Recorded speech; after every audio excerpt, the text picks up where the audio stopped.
नमस्कार दोस्तों, पाथफाइंडर में आप सभी का स्वागत है। मेरा नाम है डॉक्टर महिपाल सिंह राठौड़ और आज इस लेक्चर में मैं आपके साथ चर्चा करूंगा अफगानिस्तान में चाइनीज इंटरेस्ट्स के बारे में। चाइना की सरकार अफगानिस्तान में इतना इंटरेस्ट क्यों ले रही है? क्योंकि उसे ईरान की कनेक्टिविटी चाहिए। ऐसा अभी रिसेंटली बताया है भारत के पूर्व राजदूत गौतम मुखोपाध्याय ने। इन्होंने एक वेबिनार में ये डिस्कशन किया था कुछ ही दिन पहले। तो इनका ये कहना है कि चाइना का अल्टीमेट गोल क्या है कि पामीर और हिंदू कुश पहाड़ियों को चीरते हुए एक इंफ्रास्ट्रक्चर लिंक बनाया जाए ईरान और मिडिल ईस्ट तक। इसीलिए चाइना इतना इंटरेस्ट ले रहा है इस क्षेत्र में, वरना उसे अफगानिस्तान या तालिबान की सरकार को सपोर्ट करने की इतनी जरूरत नहीं है। तो इन्हीं पॉइंट्स को आज हम थोड़ा डिटेल में डिस्कस करेंगे। अगर आप इस तरह का कंटेंट रेगुलरली पाना चाहते हैं तो चैनल को सब्सक्राइब जरूर करें, बेल आइकन दबाएं ताकि आपको नोटिफिकेशंस प्राप्त हो। और अनअकैडमी ऐप पर आप मुझे इस आईडी पर फॉलो कर सकते हैं। वहां पर जो मेरी स्पेशल क्लासेस हैं, अभी एक एमसीक्यू सीरीज चला रहा हूं मैं, उसके नोटिफिकेशंस आपको मिलते रहेंगे। तो देखिए, पामीर माउंटेन्स सेंट्रल एशिया का एक बहुत इंपॉर्टेंट जियोग्राफिकल लैंडमार्क है। इसे कई बार पामीर नॉट कहा जाता है। तो ये नॉट यानी कि गांठ, ये गुथी हुई पहाड़ियां क्या है?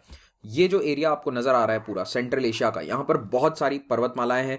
China, Afghanistan, Iran, central Asian countries जिनको स्टैंस कहा जाता है कई बार, इन सब के बीच में आपको बहुत सारी पहाड़ियां देखने को मिलेगी। तो एक बार पॉलिटिकल मैप देख लीजिए। यहाँ पर है चाइना, ये रहा भारत, जम्मू कश्मीर और लद्दाख का क्षेत्र। यहाँ पर किर्गिस्तान, ताजिकिस्तान, उज्बेकिस्तान, तुर्कमेनिस्तान और ये रहा अफगानिस्तान। तो यहाँ पर जो डार्क ब्राउन एरिया आपको नजर आ रहा है, ये क्या है? Elevated area. ये सारे पहाड़ियां हैं और ये पहाड़ियां हैं पामीर और हिंदू कुश की। इस मैप में थोड़ा सा आप इसे अच्छे से समझ पाएंगे। देखिए, ज्योग्राफी पॉइंट ऑफ व्यू से भी ये काफी इंपॉर्टेंट है। यहाँ से आ रहे हैं तियान शान माउंटेन्स, इधर है हिंदू कुश माउंटेन जो अफगानिस्तान का सबसे प्रोमिनेंट लैंडमार्क है, और यहाँ से कुनलुन शैन, काराकोरम और हिमालय, और यहाँ पर इन सब के बीच में है पामीर की पहाड़ियां। तो पामीर नॉट क्या है? ये सभी पहाड़ियां आकर यहाँ पर एक गांठ सी बना देती हैं, तो इसीलिए वो शब्द यूज किया जाता है not. So this is the Pamir not. और इसके आसपास की पहाड़ियां डायरेक्टली एग्जाम में, यूपीएससी प्रीलिम्स में आपसे पूछी जा सकती हैं। तो देखिए, पामीर की जो पहाड़ियां हैं और हिंदू कुश हैं, ये सेंट्रल एशिया और अफगानिस्तान का प्रोमिनेंट फीचर है। आप यहां पर भी देख सकते हैं, दिस इज रफली Pamir and this is Hindu Kush. तो इन पहाड़ियों के थ्रू इंफ्रास्ट्रक्चर प्रोजेक्ट्स को निकालना बेहद मुश्किल है। आप समझ ही पा रहे होंगे कि पहाड़ों के माध्यम से कोई भी प्रोजेक्ट चलाना कितना मुश्किल होता है। अब इसी बैकग्राउंड में आप ये समझिए कि चाइना की सरकार तालिबान को कितना सपोर्ट कर रही है। तालिबान की सरकार बनी भी नहीं थी काबुल में, उससे पहले ही चाइना के फॉरेन मिनिस्टर ने पूरे डेलीगेशन को बुलाया था। तालिबान के डेलीगेशन ने वहां जाकर, चाइना में जाकर, इनके टॉप लीडरशिप के साथ मुलाकात करी थी और ये भी कहा था कि अगर तालिबान की गवर्नमेंट बनेगी तो हम अच्छे संबंध रखेंगे। और वो हो गया। 15 अगस्त को इनकी सरकार बन गई तालिबान की अफगानिस्तान में। और अभी भी China is one of the largest supporter, पैसा भी दे रहे हैं तालिबान की सरकार को। अब देखिए, अफगानिस्तान चाइना के लिए बीआरआई प्रोजेक्ट का एक इंपॉर्टेंट हिस्सा है। और पहले से, जब वहां डेमोक्रेटिकली इलेक्टेड अशरफ घनी की सरकार थी, उस समय से ही Afghanistan is a part of BRI, belt and road initiative जो है उसका ये शुरुआत के समय से हिस्सा है। लगभग 2015 के आसपास इन्होंने ज्वाइन कर लिया था यहाँ पर। लेकिन धीरे धीरे दूसरे मिडिल ईस्ट कंट्रीज को भी चाइना ने इस प्रोजेक्ट के साथ में जोड़ा है। और अभी भी इंफ्रास्ट्रक्चर प्रोजेक्ट्स इतनी तेजी से यहाँ पर डेवलप नहीं हो पाए हैं। उसका कारण क्या है कि अफगानिस्तान में पिछले 8 साल से कई इलाके, खास करके दक्षिणी इलाके जो हैं या फिर यहाँ ईस्ट में, ये तालिबान के कंट्रोल में थे। तो जो भी यहाँ पर इंफ्रास्ट्रक्चर प्रोजेक्ट है उसकी सिक्योरिटी का कोई भरोसा नहीं था। इसीलिए चाइना ने अभी तक यहाँ पर बहुत बड़े बड़े इन्वेस्टमेंट अफगानिस्तान में नहीं किए थे। तो इससे वो बच रहे थे क्योंकि पूरा अफगानिस्तान किसी एक सरकार के कंट्रोल में था ही नहीं। सेंट्रल गवर्नमेंट कंट्रोल कर रही थी सिटीज को, लेकिन कई सारे रूरल एरियाज पिछले कई सालों से तालिबान के कब्जे में है। अब जाकर तालिबान पूरे देश पर कंट्रोल कर रहा है, तो चाइना को लग रहा है कि ये फेवरेबल एटमॉस्फेयर है, अब सिक्योरिटी गारंटीड है, यानी जिनसे हमें डर था अब वही ताकत में है, तो फिर अब कौन सिक्योरिटी थ्रेट देगा इन प्रोजेक्ट्स को? तो इसीलिए अब ये प्रोजेक्ट्स बड़े स्तर पर चालू हो जाएंगे। अब जहां तक बात ईरान की है, तो ऑलरेडी चाइना और ईरान के बीच में $400 बिलियन के प्रोजेक्ट्स हैं। इनकी एक डील है 25 साल की, और इसमें कहीं ना कहीं स्ट्रैटेजिक ओवरटोन्स भी हैं। स्ट्रैटेजिक ओवरटोन का मतलब कि ये प्रोजेक्ट केवल ऐसे नहीं है जो आर्थिक रूप से इंपॉर्टेंट है, बल्कि जियो स्ट्रैटेजी, डिफेंस, इनके पर्पज से भी चाइना के लिए इंपॉर्टेंट है।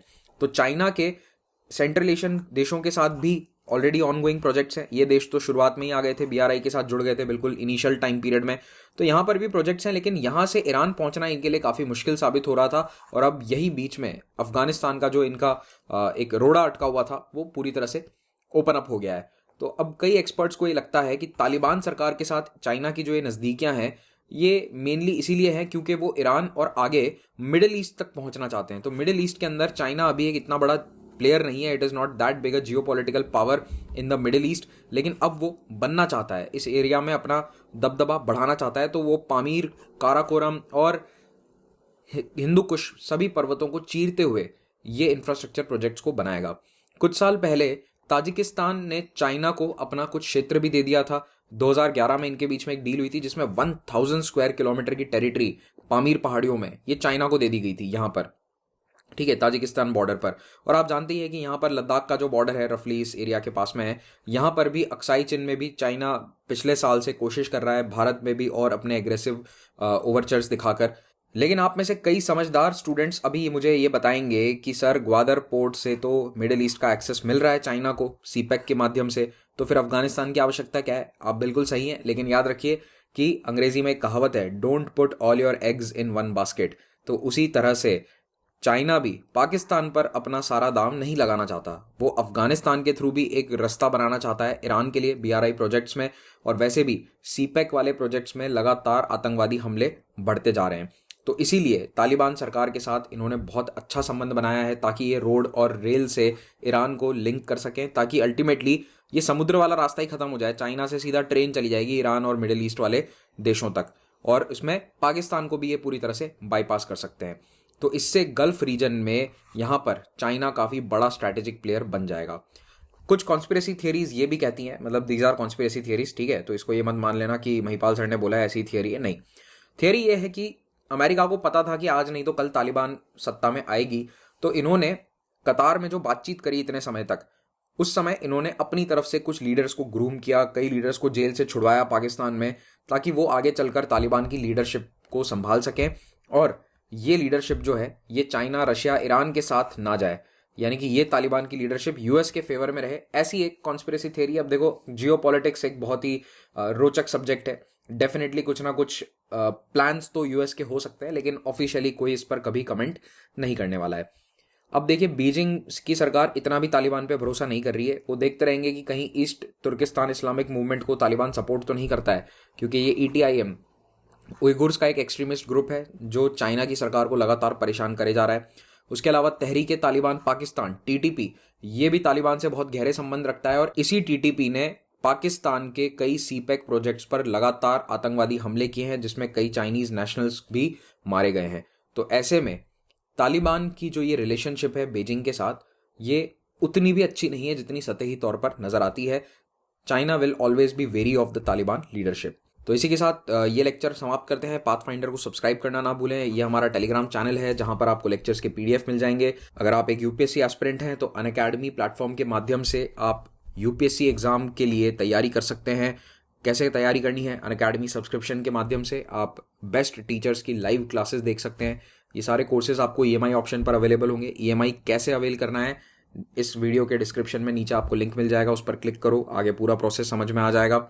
2 तरह के कोर्सेज हैं, आइकॉनिक और प्लस, और इन दोनों ही कोर्सेज पर आपको 10% डिस्काउंट मिल जाएगा if you are using the code Mahipal.